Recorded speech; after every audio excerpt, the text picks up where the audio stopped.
Hey everyone, Ariel Adams here with the Blog to Watch, and today I'm going to review the latest generation Citizen ProMaster Aqualand. The Aqualand originally came out, I want to say, in the late 1980s, and it was very special because it was a quartz watch that had a depth gauge for divers. Now there's been a lot of divers watches, of course, but there aren't that many divers watches that have a depth gauge, especially one that has a history that goes back like Citizen, because it was an electronic tool. So you have mechanical depth gauges and you have digital depth gauges.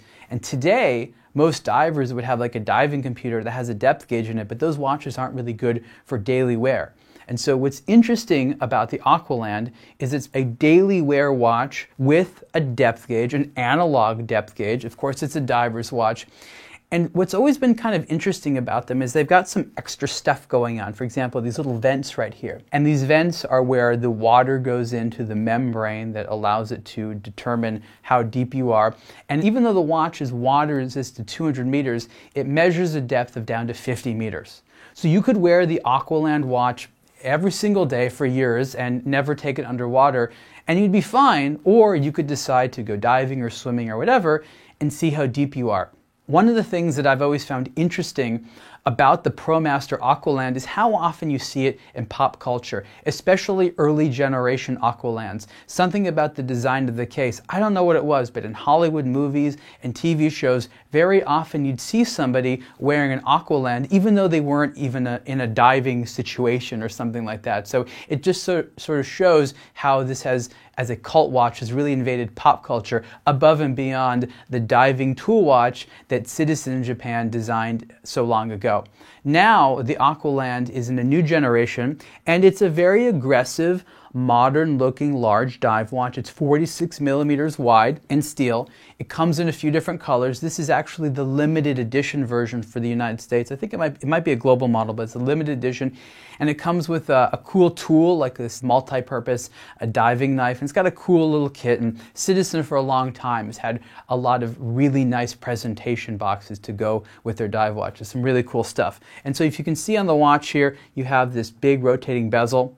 You have some sort of openings and sensors on the side. You have actually screw down crowns here. This protects it. And there's also a chronograph function and the date in addition. So you can see here there's a couple of different sort of multi-functions there. It's not just watch, date, and depth gauge. It does a few more things. But I encourage anyone that gets an Aqualand to read the instructions, because understanding how to use this watch with the pushers takes a little bit of work. And the reason is because the central hand, it has a few different purposes. It has the depth gauge purpose. It's there for the chronograph. That's a 50-minute chronograph because it goes with the 50-meter scale. So it's an interesting watch. One of the weird quirks about the watch is in the default position here, if you take a look, the red hand, which would be for the depth gauge, is sort of permanently stuck a little bit to the side there. Now that's at the 0 position for where it's supposed to be, but it means that the dial isn't that symmetrical. If you move it to chronograph mode, the hand goes in the symmetrical position, and the seconds are indicated by a subsidiary dial. In addition to the current depth gauge hand, there's a maximum depth hand that's a little smaller one there on the subdial. So there's a lot of utility for people that actually want to take an analog watch diving. And if there's many people, a lot of the divers that we know, I've dived many times myself, we like to have a traditional watch in addition to your diving computer. And for some recreational diving purposes that you're not going very deep, maybe just 30 meters, people don't even take a diving computer with them. They don't need it. But timing is very important underwater, so you should have a diver's watch. What I really liked about the latest generation is, I think, the style. It is beefy and bulky and large, yes, but it wears really, really nicely.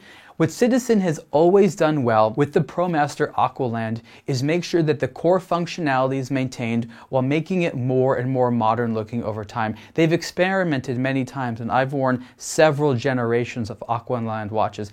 They all look very, very different, which I love, but they perform the same, which the fans love. So it's a very interesting collection of watches, and like I said, 2021 has a brand new Citizen ProMaster Aqualand set. This watch, which is the limited edition, has a price of $1,095, and the standard non-limited edition version of the Citizen ProMaster Aqualand costs $795. You can see more on a Blog to Watch, and please like this video if you find it useful, subscribe to our channel, and hit the bell to be notified of our upcoming videos. Thanks.